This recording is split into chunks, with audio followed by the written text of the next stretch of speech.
আসসালামু আলাইকুম সুপ্রিয় দর্শক, আজ আমি রয়েছি মাদারীপুর জেলার রাজৌর উপজেলা বাজিতপুর ইউনিয়ন হালিম চেয়ারম্যানের ছোট ভাই আব্দুল আলিম ফকিরের বাড়িতে। গতকালকে রাত্রে এই দেখা যাচ্ছে তিনটি গ্রিলের তিনটি রড এখানে তারা আজকে ঝালাই করেছে। এই রড কেটে এখানে গ্রিল ভেঙে ডাকাত প্রবেশ করে তাদের লক্ষ লক্ষ টাকার সোনা দানা এবং টাকা পয়সা নিয়ে যায়।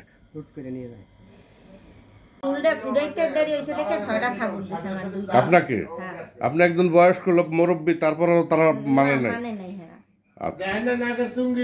দর্শক, এই আলমারিতেই টাকা ছিল এবং সোনাদানা ছিল এই আলমারি থেকে নাকি? আমার দ্বারা চাবি চাইছে, আমার একটা গাড়ি দিছে ভিতরায়, এরপর চাবি দে তাই নেই দেখে, এরপর আমার ওই যে আমি খোলা ছিল, আমি বলছি, এরপর আমার একটা থাবড় দিছে। মানে ওই যে বাংসে কি দিয়ে পরে চাবি দিয়েছেন?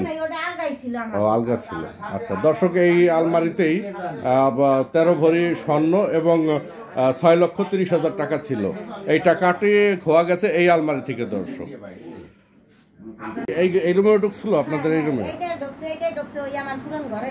এই ঘরের থেকে কিছু নিতে পারেন নাই নাকি? কাপড় চোপড় নিচ্ছে। আর সিসিটিভি ক্যামেরা ছিল বাইরে? ও, সিসিটিভি ক্যামেরা খুলে ফেলাইছে।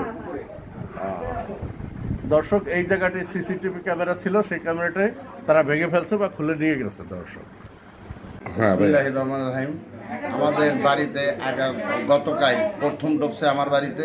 আমার বাড়ি গ্রিল কাটছে, কিন্তু আমরা এই গ্রিল কেটে আমার ঘরে ঢুকতে পারে নাই। এরপরে এই আব্দুল ফকিরের বাড়িতে আইসা দরজা ভাঙ্গা তাদের মাইক দূর করে পরে 6,30,000 টাকা 13 ভরি স্বর্ণ নিয়েছে।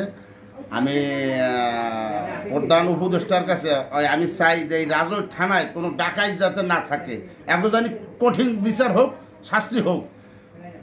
রাজৌর থানার যে ওসি খুব ভালো লোক, উনি জানি সুস্থ তদন্ত করে এই চোরকে শাস্তিটা দেয়। ধন্যবাদ। তা কি আপনার কি খোয়া গেছে বলুন তো একটু? আবার টাকা পয়সা টাকা নিয়েছে। কত টাকা?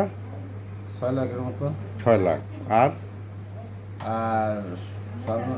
স্বর্ণ নিয়েছে 13 ভরি স্বর্ণ। আচ্ছা, তাই হ্যাঁ দিচ্ছি। তাই এই জায়গায় যারা আপনার কি কাউকে চিনছেন? কিন্তু আশায় বিষয় কিছুটা আজ করতে পারছেন। আর ডাকাত ছিল কয়জন? ডাকাত ছিল ঘরের বাইরে দিয়ে 8-10 জন। ঘরেই 8-10 জন ঢুকছে। প্রথম কি আপনাকে ধরছে? কিভাবে ধরলো, কি বললো? মানে ওরা যখন এই জায়গায় ঢুকে ব্যাগকে জায়গায় উদয় পড়ে গেছে, রাস্তাটা ভাঙ্গিয়া দরজাটা মিল গিয়া, তখনই আমি একটা চিকুট দিছি। চিকুট দেওয়ার হাসটা দিয়ে ওরা চৌরি উপর উঠ গিয়েছে, 4-5 জন উঠ গিয়া। মানে আমার একটা কেনু দিয়েছে, কেনু দেওয়ার পরে আমাদের কাটা কাপড় দিয়ে ঢেকে ফেলাইছে। হ্যাঁ, আর আর আর আর দেখার পরে কাঁথা দিয়ে ডাকছে যখন, তো আর কিছু দেখতে পারেন নাই আপনি? আচ্ছা,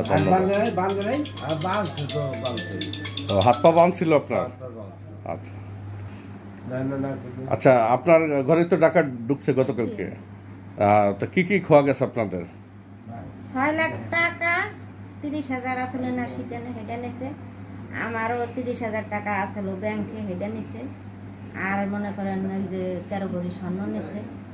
আর অনেক কাপড় চোপড় ছিল, হেও ভালো ভালো তা নিছে। আর ওই যে এনার লুঙ্গি নিছে, স্যান্ডেল নিছে 3 জোড়া।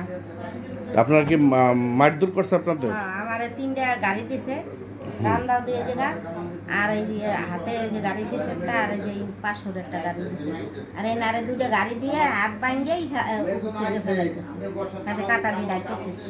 তাই আপনারা কি কাউকে গলার কণ্ঠস্বর বা কাউকে আনুমানিকভাবে চিনতে পারছেন? আমি কণ্ঠতে চিনতে পারি না, এই কণ্ঠতে আলাপ পাইছি। আর আমি মনে করেন যে কয়জন ফলো করছি আন্দাজ, তো কয়জন আমার এলাকার না, আমি অনুভবই নিছি যে এই জায়গা 2 জন লোক খারাপ ছিল, হে আমার মুখের দিক তাকাই নাই। আচ্ছা, ধন্যবাদ।